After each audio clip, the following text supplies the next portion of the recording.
राहुल एक छोटे से गांव का 16 साल का लड़का जो अपने पिता के साथ रेलवे स्टेशन पर चाय बेचता था। उनकी दुकान मामूली थी, जिसमें सिर्फ एक केतली, कुछ कप और चीनी के डिब्बे रखे होते थे। राहुल का सपना बड़ा था, लेकिन साधन सीमित। पिता की चाय की छोटी दुकान और मां का घरेलू काम, यही उसकी जिंदगी थी। स्टेशन पर आते जाते यात्रियों को देखकर राहुल अक्सर सोचता, क्या मैं भी कभी ऐसा जीवन जी पाऊंगा? राहुल पढ़ाई में तेज था और हमेशा नई चीजें सीखने में दिलचस्पी रखता था, लेकिन गरीबी के कारण उसे स्कूल छोड़ना पड़ा। अपने सपनों को जिंदा रखने के लिए वह अपने खाली समय में स्टेशन पर यात्रियों से बातें करता। किसी यात्री की नौकरी छूटने की कहानी तो किसी की सफलता का सफर सुनकर राहुल को एक बात समझ आई, सपने देखने से ज्यादा जरूरी है उन्हें पूरा करने की मेहनत और सही सोच। एक दिन स्टेशन पर राहुल की मुलाकात रमेश नाम के एक यात्री से हुई, जो एक बड़े शहर में बिजनेस करते थे। रमेश ने राहुल की लगन और उसकी बातें सुनकर उसे सलाह दी, बेटा, काम छोटा हो या बड़ा, अगर तुम उसे अनोखे तरीके से करोगे तो लोग तुम्हें याद रखेंगे। इस सलाह ने राहुल की सोच बदल दी। उसने चाय बेचने के तरीके में बदलाव करने की ठान ली। अगले ही दिन से उसने ग्राहकों के लिए कुछ नया करना शुरू किया।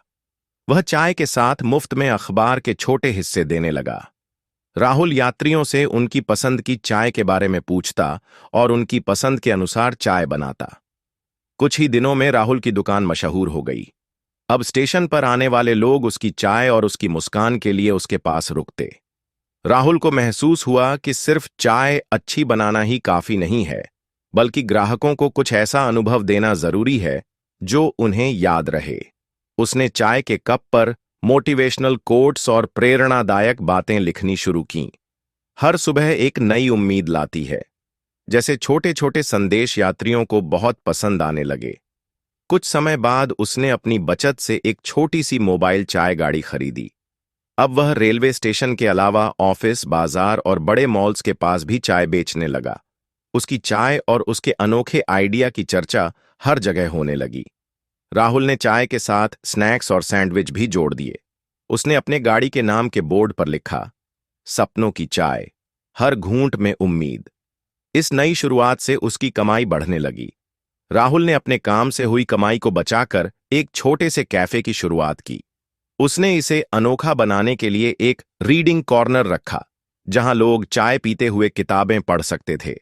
राहुल का कैफे सिर्फ एक चाय की दुकान नहीं था, बल्कि एक जगह बन गई जहां लोग नए विचारों और प्रेरणा के लिए आते थे। राहुल ने धीरे धीरे और भी कैफे खोले।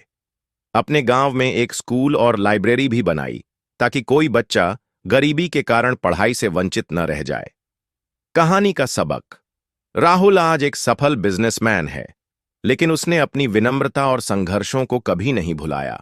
उसकी कहानी यह संदेश देती है कि कठिन परिस्थितियां भी आपके सपनों को नहीं रोक सकती, अगर आप मेहनत और स्मार्ट सोच के साथ आगे बढ़ें।